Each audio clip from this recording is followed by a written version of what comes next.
아멘. 최근 제주도에 입국한 예멘 난민 사태로 인하여서 한국 사회가 각자의 의견을 쏟아내며 갈등의 양상들을 보이고 있습니다. 선교 동원가로 수고하시는 한철호 선교사님은 우리 사회에 일어나는 이 예멘 난민 사태를 보면서 본격적으로 한국 사회가 다문화 사회, 다종교 사회로 진입한 것을 보여주는 사건이다. 그렇게 진단하고 있습니다. 이미 저희 나라에 들어와 있는 외국인 노동자의 수가 제가 살펴본 자료에 의하면 130만 명을 넘어서고 있고, 또 체류자까지, 외국인 체류자까지 함께 합친다면 200만 명이 훨씬 넘는 외국인들이 이제 우리 사회의 이웃이 되어서 더불어 살아가고 있습니다. 단일 민족, 단일 국가에서 이제는 다문화, 다민족, 다종교 사회로 한국 사회가 진입한 것이지요. 이러한 다문화와 다종교를 가지고 있는 외국인들을 어떻게 대해야 하는가? 인권단체에서는 그들도 하나님의 형상으로 지원받은 인간으로서의 기본적인 권리가 보장될 수 있도록 그들의 인권을 보호하기 위한 노력들을 할 것입니다. 또 국가는 자국민의 안전과 또 이익을 보호하기 위해서 또 필요하다면 법적 조치를 또 강구하면서 아마 이러한 이주자들의 문제를 해결해 나갈 것 같습니다. 문제는 종교인들, 특별히 기독교인들이 타 종교에 대해서 어떤 시각을 가지고 있고 어떻게 대할 것인가에 대해서 바른 자세가 정립되었는가 하는 것입니다. 저는 오늘 사도행전을 계속 훑어보면서 에베소에서 일어난 종교 소요 사태를 우리가 다루고 있는데, 바울이 에베소에 들어가서 하나님 나라의 복음을 전하고 두란노 소원에서 2년 가까운 시간 동안 살아있는 복음을 강론하게 되어지자 그 말씀을 들은 사람들의 삶의 변화와 더불어서 에베소 사회에 일어난 부흥의 역사들을 살펴보았습니다. 회개의 역사가 일어나고 에베소 광장에서 마술책을 불태우는 그러한 우상에서 돌아오는 역사들을 우리는 살펴보았습니다. 이러한 강력한 복음의 역사를 통하여서 에베소에 있는 한 무리들이 경제적인 피해를 입었습니다. 은장색업자들인데 아데미 신전 주변에서 신전의 모양이나 아니면 아데미 신상의 형상을 한 작은 모형들을 만들어서 판매하던 자들이 심각한 자기의 사업에 손실이 일어나서 그들이 함께 집회를 열고 소요를 일으켰고, 이 소요가 에베소 사회 전체를 흔들어 놓았고, 이제 이들이 2만 5천 명이 운집하는 에베소 연곡장에 모여서 아데미 여신을 광신적으로 외치면서 또 이 복음을 전한 그러한 바울 일행들에 대한 분노를 불태우고 있는 상황들이 전개되어졌습니다. 이러한 상황 가운데 이것을 진압하고 소동을 정리시키는 역할을 하는 사람이 에베소 서기장입니다. 이 에베소 서기장이 오늘 본문 속에서 이들을 설득하고 다루어가는 모습 속에서 우리는 타 종교에 대한 자세에 대한 우리가 간접적인 교훈을 얻을 수가 있습니다. 에베소 서기장은 세 가지 주제를 가지고 이들의 소요를 진압하고 잠잠케 하거든요. 하나는 이 아데미를 섬기고 있는 에베소가 바울 일행, 이 소수의 복음 전거 때문에 쉽게 무너지지 않고, 또 우리는 종교적인 자부심이 있기 때문에 지금 소요를 일으키는 것은 여러분들이 흥분한 것이지 합리적이지 않는 것이다 하면서 진정을 시키고, 또 하나는 여러분들이 그렇게 공격하고 있는 이 바울 일행들, 기독교를 전하는 자들은 우리 종교를 공격한 적이 없다라는 것입니다.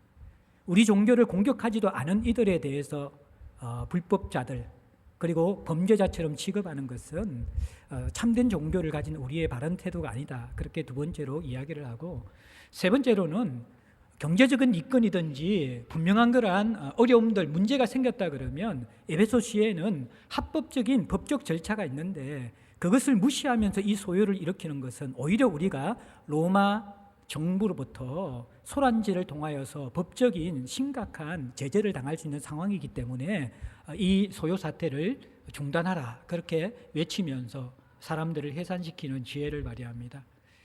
오늘 이 본문을 통해서 우리가 세 가지 정도 타종교에 대한 모습을 살펴볼 수 있는데, 또 그리고 이 종교와 정권과 법질서와의 관계를 우리가 또 더불어 살펴볼 수 있는데, 첫 번째 제가 여러분과 함께 다룰 주제는 참된 종교, 생명이 있는 종교는 타 종교의 무례한 공격으로 말미암아 무너지지 않는다라는 것입니다.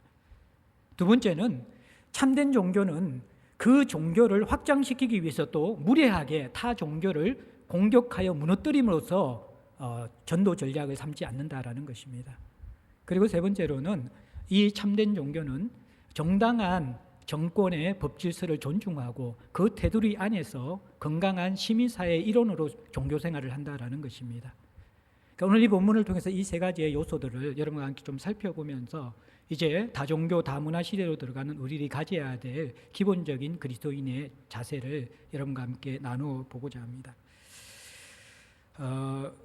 35절에 에베소의 서기장, 이 사람은 행정관료이자 굉장히 막강한 권한을 가지고 있는 그러한 지도자임이 분명합니다. 그가 무리를 진정시키면서 35절 후반절에 우리가 다 알고 있는 사실이 있다, 그렇게 설득합니다. 에베소 시민들이 다 알고 있는 사실은 에베소시가 아데미와 제우스, 그를 신성시하고 숭배할 뿐만 아니라 또 아데미와 제우스가 이 에베소에게 특별히 내려준 선물을 간직한 도시라는 것입니다. 배경을 좀 보면요, 이 에베소에 하늘로부터 운석이 떨어졌다고 합니다. 그러니까 신령한 하늘에서 돌이 떨어졌는데 에베소 사람들은 그 하늘로부터 떨어진 운석을 그들이 섬기는 제우스나 아데미 여신이 특별히 에베소를 사랑하여서 소중하게 생각해서 내려주신 선물이라고 생각했죠. 그래서 그 운석을, 하늘로부터 떨어진 것을 아데미 신전에 모시고 거룩하게 숭배하고 있었습니다. 그러면서 또한 이 에베소 사람들은 아데미 신을 숭배하는 신전지기의 역할을 하고 있다. 신전을 청소하고 관리할 뿐만 아니라 신전을 지키고 보호하는 그러한 충성스러운 역할을 에베소 시민들이 하고 있다. 그런데 왜 몇몇 되지 않는 바울 일행들이 전한 그 복음 때문에, 기독교 때문에 오랫동안 이 에베소 사람들이 뿌리 박혀 있던, 그리고 충성스럽게 헌신하고 있던 아데미 종교가 무너진다라고 그렇게 강분을 하느냐? 이것은 너희들에게 맞지 않다라고 설득하는 것이죠. 다시 말해 에베소 서기장의 설득의 주제는 이 에베소시는 제우스와 아데미가 특별히 소중하게 생각해서 하늘로부터 선물을 준 도시이다. 그들의 보호를 받고 있는, 신들의 보호를 받고 있는 도시이고, 에베소 시민들은 신전지기처럼 충성스럽게 한 마음으로 아데미 신전을 숭배하고 헌신하고 있고 보호하고 있고 관리하고 있는 그런 사람들인데, 그러한 충성심이 있고 그러한 견고함이 있는데 왜 들어온 거란 한갓 얼마 되지 않는 소수의 무리들이 전하는 기독교에 의해서 무너질 것처럼 그렇게 강분하고 있느냐? 그러면서 36절에 이 일이 그렇지 아니하다 할 수 너희는 가만히 있어 무엇이든지 경솔히 하지 말라. 너희들의 행동은 너무 경솔하고 근거 없는 두려움에 사로잡힌 것이다. 그렇게 소요에 가담한 무리들을 진정시키는 것이 서기장의 첫 번째의 태도입니다. 우리 사회가 에베소 시민들과 같은 모습을 가지고 특별히 또 기독교인들도 이러한 반응을 하는 것 같습니다. 내전으로 인하여 제주도에 예멘의 난민이 한 500명가량 입국했습니다. 거기에 대해서 여러 의견들이 나누어지고 있는데, 특별히 기독교 색채를 가지고 있는 그 단체에서 주장하는 내용 가운데 하나가 뭐냐 그러면, 이들을 아무런 조건 없이 받아주게 될 때에는 처음에는 겸손하고 온순하게 그렇게 정부에 대하고 사람들에게 대하겠지만, 시간이 지날수록 가격하고 파괴적인 자기들의 본성을 드러내면서 결국에는 제주도도 이슬람화시키고 한국 사회도 이슬람 국가로 만들 것이다 라는 그러한 두려움을 가지고 있습니다. 근데 그것이 이제 기독교 단체에서도 그런 생각을 가지고 있다는 것이죠. 그게 대해서 한 네티즌 이 개인 소셜 네트워크를 하는 사람이 댓글을 달았는데 어떤 이야기를 하냐 그러면, 전혀 걱정할 사항이 아닌 것 같다. 한국에 1000만의 기독교인이 있는데도 한 번도 한국은 기독교 사회가 된 적이 없는데, 기껏 500명 들어온 이슬람 난민들 때문에 한국 사회가 이슬람화 된다라는 것은, 그것은 너무나 비약적인 그러한 허구에 가까운 상상이다. 그러면서 그렇게 이야기한 것입니다. 너무 어떻게 보면 이슬람을 무서워하고 또 한국 사회나 우리가 가진 복음을 가소평가하는 것이죠. 또 하나 이제 이 그리스도인들과 교회의 모순적인 모습을 또 지적하고 있는데 그것은 뭐냐 그러면요. 이슬람 사람들에게 복음을 경고하기 위해서 사실 선교사 비자로는 갈 수도 없는 곳에 전문인이 되거나 또 학생이 되거나 어렵게 비자를 구하고 또 언어를 습득한다고 몇 년의 시간을 들이고 또 비자 문제 때문에 지속적으로 사역도 하지 못하는 그런 이슬람권에는 그렇게 복음을 전하려고 시간과 재정과 삶을 들이면서 헌신하는 한국 교회가 이미 우리 곁에 와 있는 이웃인 이슬람 사람들, 어쩌면 그들은 도움을 요청하는 사람들이고 어쩌면 그들은 우리가 이슬람 언어, 그들의 언어를 배우지 않더라도 그들 스스로가 살아남기 위해서 한국어를 배우고 있기 때문에 친절과 우리말로도 복음을 전할 수 있는 이웃이 바로 옆에 있는데 그들은 우리를 해코지한다고 쫓아보내려고 그러고 복음을 들으려고 하지 않는 이슬람 사람들에게는 돈을 들여 시간을 들여 선거하려고 하는 이 아이러니를 어떻게 해석해야 되는가. 참 모순적인 한국교회의 모습을 우리가 보고 있는 것이죠. 에베소서 기장이 이야기한 것처럼 참된 종교는 그렇게 쉽게 무너지지 않습니다. 생명과 진리가 있는 종교는 타 종교나 이데올로기의 공격 또 세속화의 공격에 무너지는 것이 아니라 더 견고해지고 더 강해질 수 있는 것입니다. 저는 처음부터 그리스도인이 아니었습니다. 고등학교 2학년 때부터 신앙생활을 하면서 제가 기독교를 믿게 된 것은 두 가지 이유 때문입니다. 하나는 그곳에 참된 생명이 있었고 또 하나는 그곳에 참된 진리가 있었기 때문에 저는 복음을 받아들이고 지금도 그리스도인으로 살아가고 있습니다. 몇 번 여러분들에 나누어 드렸지만 하나님이 살아계신가라는 이 중요한 주제에 대해서 경험하지 못하고 또 내가 인정할 수 없을 때에 복음은 짐처럼 여겨졌습니다. 세상 사람과 별 다를 바 없는 삶을 살아가고 있는 자신을 보고 왜 나는 모태신앙도 아닌데 굳이 기독교인이 되기로 선택했고 또 꼭 기독교인이 되어야 될 분명한 이유, 하나님의 살아계심에 대한 확신들이 없는데도 불구하고 왜 종교인으로 살아가려고 하는가 라는 그 질문을 던지면서 하나님은 살아계신가? 또 살아계시더라도 그 하나님이 나의 하나님이 될 수 있는가? 이 질문이 첫 번째 이 기독교로 제 인생을 던지는 데에 장애물이 되었습니다. 그 부분은 개인적인 큐티를 통하여서 제가 호세아서를 묵상하면서 나를 기다리고 계시는 하나님, 나를 보시며 마음이 불붙듯하며 긍휼이 불붙듯 도시는 하나님을 만나면서 저는 말씀 속에 살아계신 인격적인 하나님을 만났습니다. 호세아서 큐티를 하면서 에브라임이야 내가 너를 어찌 버리겠느냐, 스보임같이 너를 어떻게 버려두겠느냐, 나는 내 마음이 너를 보면서 내 긍휼이 불붙듯 하도다라는 그 말씀에 제가 사로잡혀가지고 이 말씀이 단순한 지식이 아니라 정말 존재를 깨트리는 살아계신 하나님의 능력과 생명이 있는 것이구나 느끼면서 살아계신 하나님을 경험했습니다. 생명인 복음은 경험했는데 이 땅을 살아가는데 진리인 복음, 그 복음이 저에겐 또 하나의 숙제였습니다. 대부분 이 복음은 죽어서 천국 가는 데는 필요한 티켓이지만 현실을 살아가는 데는 불편하게 하는 것처럼 많은 사람들이 여기고 있었습니다. 종교적인 영역과 교회 속에서는 통하는 것이지만 세상 속과 창조된 모든 우리의 영역 속에서는 복음이 진리가 아니고 이미 2000년 전 빛바랜 구닥다리 같은 가르침처럼 사람들은 여기고 있었습니다. 하나님이 살아계시고 창조주시라면 그분이 창조한 세상의 공적인 진리가 되는 것이 복음이 되어야 되지, 왜 창조한 세상을 다스리는 가치는 다른 가치이고 종교적 영역에서만 진리가 되어야만 하는가? 그렇다면 기독교는 모순이 있는 것이 아닌가? 두 번째 저의 장애물이었습니다. 그래서 저는 창조된 세상의 공적 진리가 되어지고 모든 영역을 열어주고 모든 삶의 문제에 합리적인 해답을 줄 수 있고 제 존재 속에서 이것이 진짜 기쁜 소식이라고 받아들일 수 있는 복음이 기독교 안에 있는가? 그 고민이 저에게 시작되었습니다. 그리고 나서 세계관적인 공부를 하게 됐습니다. 세계관은 인생을 살아가는 종교보다도 더 밑에 뿌리 박고 있는 인생의 가치관과 관점인데 이 기독교도 세계관의 뿌리를 받고 있고 건강한 세계관을 가져야지만이 무너지지 않고 종교든 이데올로기든 살아남을 수 있다는 것을 알게 되었습니다.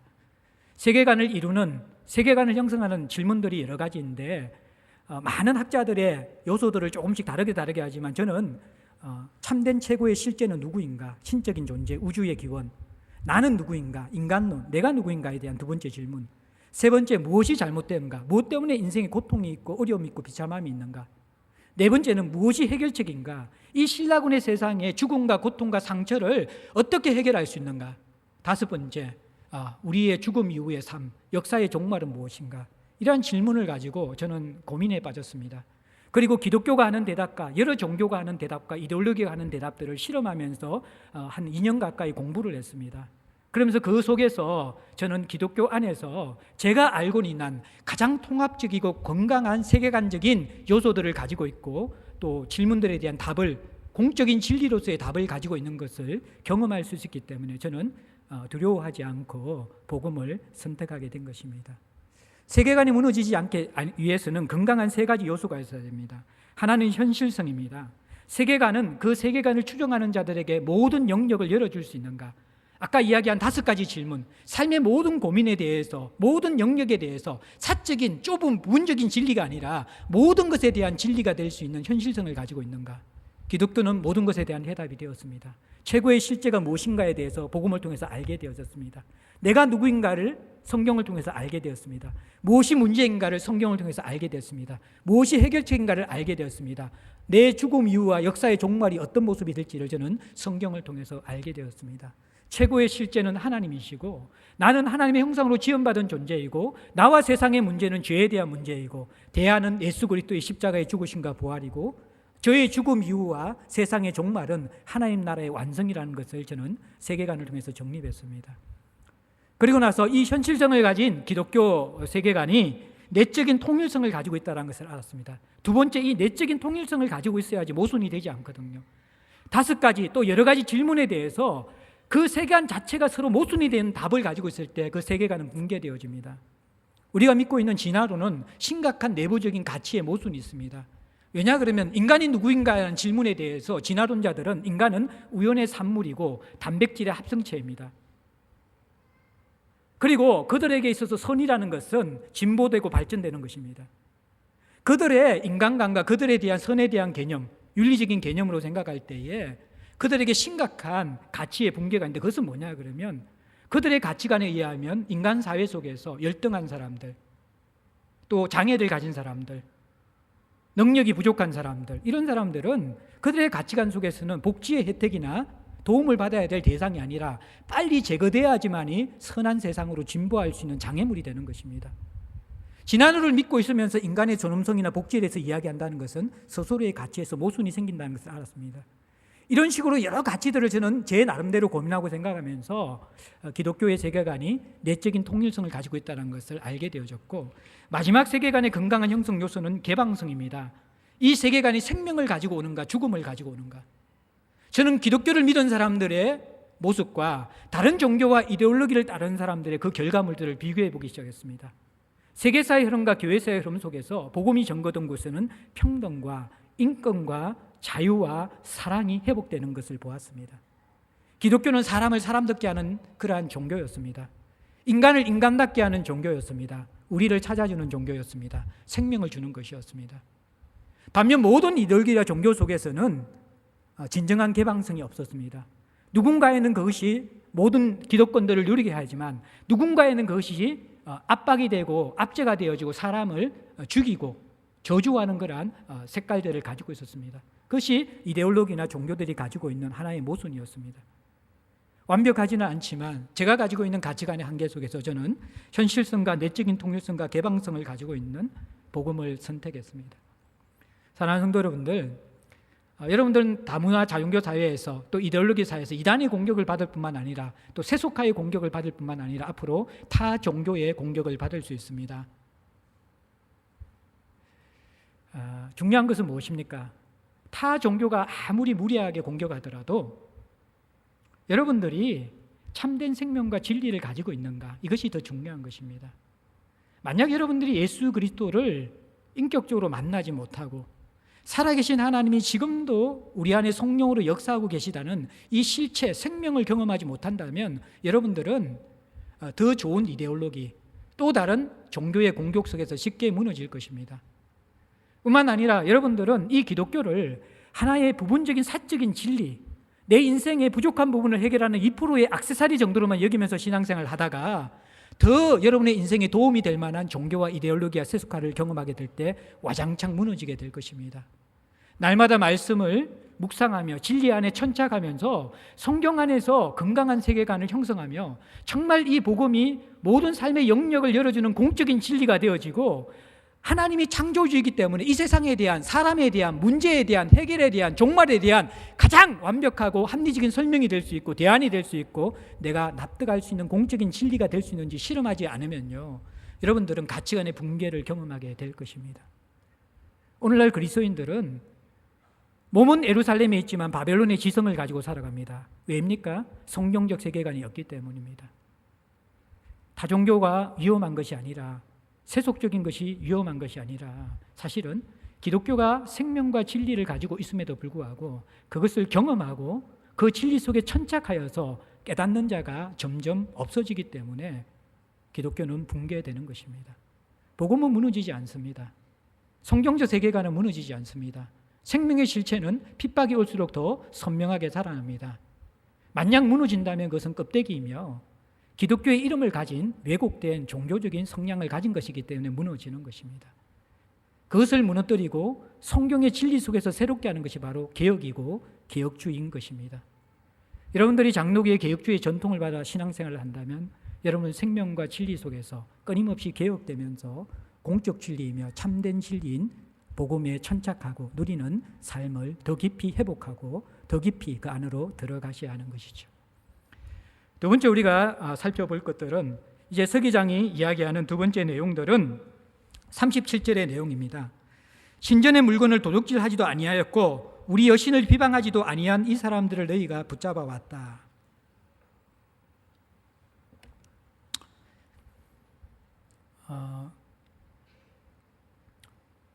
첫 번째는 정말 에베소의 아데미 종교가 건강하다 그러면 바울이 전한 다른 종교 때문에 무너지지 않을 것이라는 것이 서기장의 첫 번째 주장이었고, 두 번째는 바울 일행이 전한 기독교는 무례하게 우리 종교를 공격하면서 무너뜨리려고 시도한 적이 없다라는 것입니다. 아데미 신전에 들어와서 그 신전에는 아주 값비싼 그러한 물건들이 있잖아요. 보석들이 있잖아요. 그것을 약탈해 가지도 않았고 신성 모독을 하지도 않았고 그것에 방뇨를 하든지 불을 태우든지 그러한 무례한 행위들을 한 번도 한 적이 없는데 너희들이 이들을 붙잡아 왔다, 그렇게 이야기하고 있는 것이죠. 바울은 복음을 전가할 때 무례하게 전하지 않았다는 것을 이것들을 통해서 알 수 있습니다. 바울은 아데미의 신을 모함하거나 흠담하는 데에 복음 전거에 에너지를 쏟지 않았습니다. 다른 종교, 타 종교에게 무리하게 공격하는 데에 복음의 전도 전략을 가진 사람이 아니라는 것입니다. 바울은 복음의 아름다움과 진리를 제대로 나타내는 데 천착한 사람이라는 거예요. 이것이 제대로 된 참된 종교의 전도 방법입니다. 참된 종교는 자기 종교의 생명과 아름다움을 전하는 것이지 타 종교를 무리하게 공격함을 통해서 무너뜨리면서 전도하는 것이 아니라는 것입니다. 조금 과격한 기독교 집단의 사람들은 이전에 단군 신상을 파괴하기도 하고 또 절에 들어가서 불상에 목을 베기도 하고 방뇨를 하기도 하고 방화를 하기도 하면서 그러면서 우상에 대한 혐오감을 내려면서 기독교 복음을 전하려고 했습니다. 그것은 무례한 기독교이고 성경에서 이야기하는 건강한 전도 방법이 아니라는 것입니다. 기독교는 무례하게 공격함으로 타 종교를 무너뜨리면서 기독교를 세워가려는 정책을 지향하는 종교가 아니라는 것을 여러분들이 아셔야만 합니다. 타 종교인을 향하여서 복음을 전도할 때에 전도론자와 대화론자로 이렇게 양극으로 갈라지는 현상들이 지금 드러나고 있습니다. 과격한 전도론자들은 기독교만이 유일한 구원의 길을 제시하기 때문에 타 종교와 대화도 필요 없고 그들과 함께할 필요 없이 우리는 우리의 선명한 복음을 전하는 것으로 우리의 사명을 다 감당해야 한다, 라고 주장하는 사람들이 전도론자들의 태도입니다. 반면 대화론자들은 타 종교에게 유일한 길이 있을 수도 있고 없을 수도 있지만, 그러나 일반 계시로서 몽학 선생의 역할로서의 종교의 기능은 있다. 아주 미개한 종교가 아니라 고동 종교라 그런다면 그 종교 속에서는 참된 최고의 실제를 찾고자 하는 갈망이 있고, 그것이 자연계시적인 갈망으로서 어렴풋하게 하나님에 대한 형상을 찾고자 하는 추구와 구도가 있기 때문에 우리는 그러한 일반 계시를 잘 활용하고 그들에게 있는 종교심을 굉장히 우리가 존중하고 또 그들을 이렇게 사랑함을 통하여서 공감과 대화를 통하여서 복음을 전하는 것이 바른 자세다라고 주장하는 대화론자가 있습니다. 근데 서로가 서로를 공격합니다. 전도론자들은 대화론자를 공격합니다. 너희들은 유일한 복음을 다원주의 사회 가운데서 무너뜨리고 있다. 얼마 전에 천주교 사제들이 불교 법당에서 함께 예식에 참석하는 것을 보면서 많은 사람들의 댓글이 올라왔죠. 그런 식으로 어떻게 보면 이 포용론자들은 이 대화론자 가운데서도 이제 두 가지로 나누어지는데, 하나는 기독교만이 유일한 복음을 준다라는 그러니까 제한론적 대화론자가 있고, 다른 종교에도 구원이 있다라는 포괄론적인 이게 대화론자가 있습니다. 오늘날은 이제 이 포괄론적인 대화론자가 점점 늘어가거든요. 그러니까 예수로만 구원받는다라는 유일한 구원의 길을 희석시키면서까지 이들이 복음을 변질시키면서 대화만 시도하다가 정작 복음을 전하지 못하고 아무것도 아닌 그러한 것을 바라보면서 너희들은 기독교의 복음을 변질시키는 자들이다. 이것이 전도론자가 대화론자를 공격하는 것입니다. 대화론자들은 또 전도론자를 이렇게 공격합니다.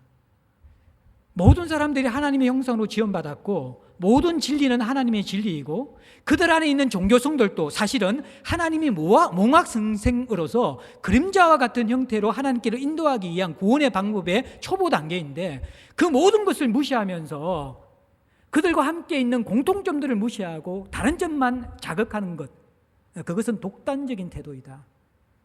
그러한 제국주의적인 건육질적인 선교 방식이 복음을 전해 듣는 사람들에게 상처를 입혔고, 마치 이렇게 상하구조로서 이 우월성을 가지고 복음을 전하는 그 형태들은 기독교의 방법이 아니다. 복음은 자신을 낮추어서 십자가에서 자신을 내어준 종의 모습으로 다가가는 것이고, 우리는 겸손하고 인격적인 모습으로 타 종교에 접근해야 되는데, 전도론자들은 너무 독선적이다. 서로가 공격하고 있습니다. 근데 이것은 양극단을 취할 태도가 아니라 타 종교를 어떻게 대해야 하는가, 최근에 나온 책에서의 그 저자는 두 가지 다를 우리가 견지해야 된다라는 것입니다.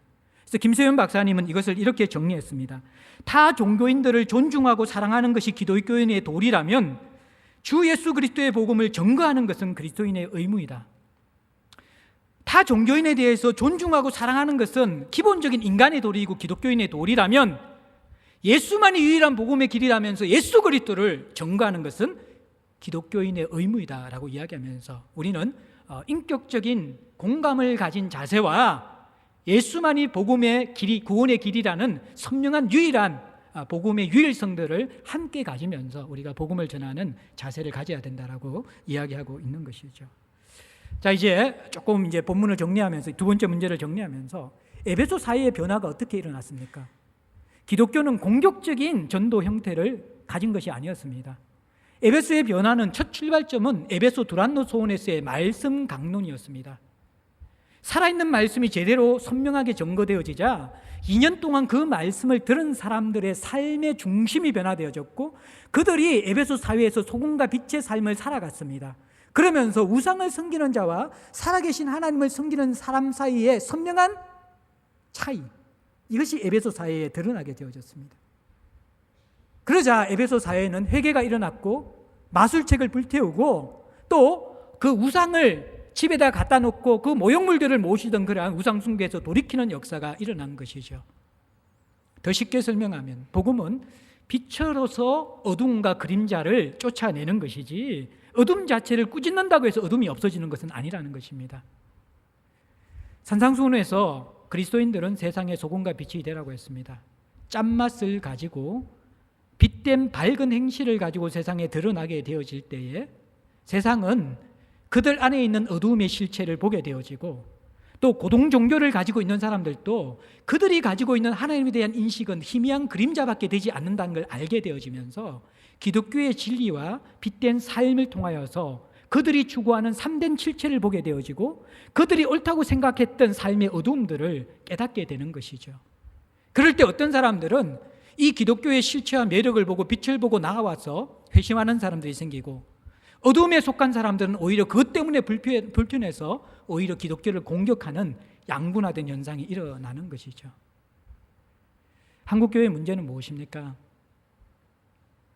우리 안에 빛이 없다라는 것이죠. 우리 안에 소금과 같은 짠맛이 없다라는 것이죠. 우리 안에 수많은 문제들이 있고 병든 모습들이 있는데 우리가 혐오하는 한두 가지의 죄만 집중적으로 공격합니다. 그러면서 그 어두움을 쫓아내려고 합니다. 세상 사람들은 이러한 기독교에 대해서 불편함을 느낍니다. 그리스도인들과 교회가 선하고 아름답기 때문에, 그들이 어두움에 속했기 때문에 불편함을 느끼는 것이 아니라 그들과 똑같은 어두움인데, 아니면 더 짙은 어두움에 있는 것 같은데 자기들 혼자서 빛처럼 착각하면서 증거하는 기독교인들의 위선과 이중성 속에 사회는 한멸을 느끼고 제대로 응답을 하지 않고 있는 것이죠. 물론 그리스도인과 교회가 완벽하게 선한 삶을 살아갈 수는 없습니다. 그럼에도 불구하고 건강한 자기 성찰이 있어야 되는 것이죠. 복음은 타 종교에 대한 혐오와 공격으로 증거되는 것이 아니라 우리 안에 있는 빛과 생명의 아름다움이 너무 커서 그들을 바라볼 때 느끼는 긍휼함과 안타까움으로 인하여서 사랑에 기초할 때 사람들은 녹아지고 복음의 생명은 그들 속에 들어가고 있는 것입니다.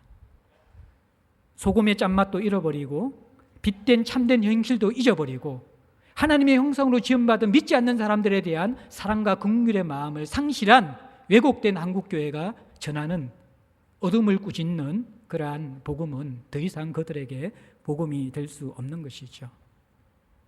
참된 종교, 특별히 기독교는 어둠을 탓하는 것이 아니라 빛된 생명을 드러내므로 세상을 흔들어 놓는 것입니다.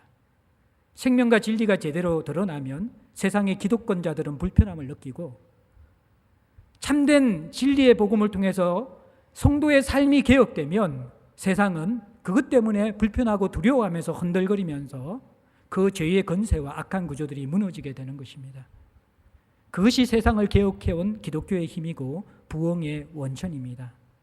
세상 변혁의 씨앗은 말씀으로부터 출발되어지고 그 말씀에 철저히 순종하는 성도의 삶이 기초가 되어지고 그들이 빛과 소금으로 세상에 흩어져서 살아가는 개혁적인 실제적인 삶을 통하여서 세상에 하나님 나라가 임하는 것입니다. 마지막으로 우리는 이 종교와 또 이 법질서와의 관계만 잠시 살펴보겠습니다. 자, 서기장이 두 가지 요소들을 통해서 이 사람들을 진정시키는 것이죠. 우리가 참된 종교를 이 아데미 종교가 참된 종교라면 바울이 전하는 복음 때는 무너지지 않을 것이다. 두 번째, 기독교는 우리에게 무리하게 공격하면서 우리를 넘어뜨리고 복음을 전한 적이 없다. 세 번째는 뭐냐 그러면 너희들이 이 종교적 문제가 생길 때에 불법적인 소동을 통해서 해결해서는 안 된다라는 것입니다. 38절에 데메드리오와 그와 함께 있는 직공들이 누구에게 고발할 것이 있으면 은장세급자들이 경제적인 손실을 받았고 거기에 대해서 억울함이 있어서 고발 고소할 사건이 있으면 재판날도 있고 총독들도 있는데 에베소에 이미 있는 이러한 재판 절차와 그것을 감당하는 사람들을 무시하고 너희들 스스로 이 문제를 해결하기 위해서 소요사태를 일으키는 것은 옳지 않다라는 것입니다. 또 39절에 만일 그 외에 무엇을 원하면 정식으로 민회에서 결정할지라, 이것이 개인의 억울함이 아니라 집단적인 더 큰 사회적인 문제라 그러면 사회 전체의 집단이 모이는 민회를 소집하여서 거기에서 잘잘못을 가리면서 해결하면 될 문제이고, 이 방법은 이미 에베소에 다 있는데 너희들은 이러한 법적 절차와 또 제도적 절차를 다 무시하면서 불법적인 폭동을 일으키면서 이 문제를 해결하려고 한다. 이것이 서기장의 지금 현실에 대한 상황에 대한 진단입니다. 그래서 40절에 뭐라고 이야기합니까? 오늘 아무 까닭도 없이 이 일에 우리가 소요 사건으로 책망받을 위험이 있고 우리는 이 불법 집회에 관하여 보고할 자료가 하나도 없다. 당시 로마 정부는 종교 정책에 대해서는 조금 더 유화적이었지만 사람들이 정치적 색깔을 가지고 모여서 일으키는 폭동에 대해서는 굉장히 엄격했습니다. 그래서 지금 이 에베소에 있는 군집한 연극장에 모여 있는 소요 사태의 문제는 종교적인 문제기보다도 로마 정부에서 볼 때는 정치적인 문제로 볼 수 있고, 정치적 문제 중에서도 특별한 이유 없는 폭동으로 볼 수 있는 위험이 있다라는 것입니다. 이것이 그대로 로마 정부에 보고될 때에는 오히려 여기에 모여 있는 에베소 시민들에게 심각한 로마 정부의 법적인 제재가 가해질 것이라고 서기장이 경고하는 것이죠. 그러니까 이 경고를 듣고 나서 41절에 그 모임이 흩어지고 이제 모든 소동이 잠대되어지는 것을 볼 수 있습니다. 참 이 서기관이 종교에 대한 이해와 종교와 또 이 법질서에 대한 이해가 탁월한 사람이라는 것을 알 수 있죠. 여러분들, 여기서 또 우리가 유추해 볼 것들은 참된 종교는 정당한 법 질서를 존중한다라는 것입니다. 로마서 13장 4절에 보면요, 국가의 권력자들은 하나님의 사자라 그렇게 이야기합니다. 하나님이 세우신 지도자라는 것입니다. 이것은 꼭 기독교 정권을 의미하는 것이 아니라 우리와 다른 종교를 가진 사람들이 지도자가 되더라도 그들이 합법적인 절차에 의해서 지도자가 되어졌고, 그들이 펼치는 정책이 정의와 평등에 어긋나지 않은, 심각하게 어긋나지 않는 정치를 할 때에는 그들을 하나님의 사자로 여기라는 것입니다. 제대로 된 정권이 해야 될 역할은 성경적으로는 권선징악입니다. 선을 행하는 사람을 보호하고 악을 행하는 사람을 징계하는 것입니다.